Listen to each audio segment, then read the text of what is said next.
একদিন এক ব্যবসায়ী ইমাম আবু হানিফার কাছে এসে বলল, হুজুর, আমি বড়লোক হতে চাই, আমি প্রভাবশালী হতে চাই, আমার ব্যবসার জন্য কিছু উপদেশ দিন। ইমাম আবু হানিফা জিজ্ঞাসা করলেন, তুমি কি ব্যবসায়ী কখনো মিথ্যা বলো?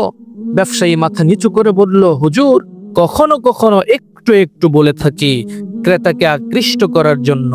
ইমাম আবু হানিফা বললেন, তাহলে তুমি জেনে রাখো, মিথ্যা বললে তোমার ব্যবসা থেকে বরকত উঠে যায়।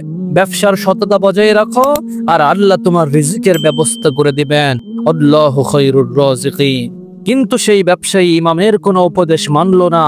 সে লোভী হয়ে পড়ল এবং প্রতারণা করতে লাগলো। প্রথম দিকে তার ব্যবসা ভালোই চলছিল, কিন্তু ধীরে ধীরে ক্রেতারা তার প্রতারণা বুঝতে পারলো। এক সময় তার কাছ থেকে কেউ কোনো কিচ্ছু কিনলো না, সবাই কেনাকাটা বন্ধ করে দিল। অবশেষে সে লজ্জিত হয়ে আবার ইমাম আবু হানিফার কাছে এলো এবং বলল, হুজুর, আমি আপনার উপদেশ শুনিনি, তাই আমার ব্যবসা ধ্বংস হয়ে গেছে, এখন আমি কি করব? ইমাম আবু হানিফা হেসে বললেন, সততা এবং ন্যায়ের পথে ফিরে আসো, আল্লাহ তোমার জন্য বরকতের দরজা খুলে দিবেন।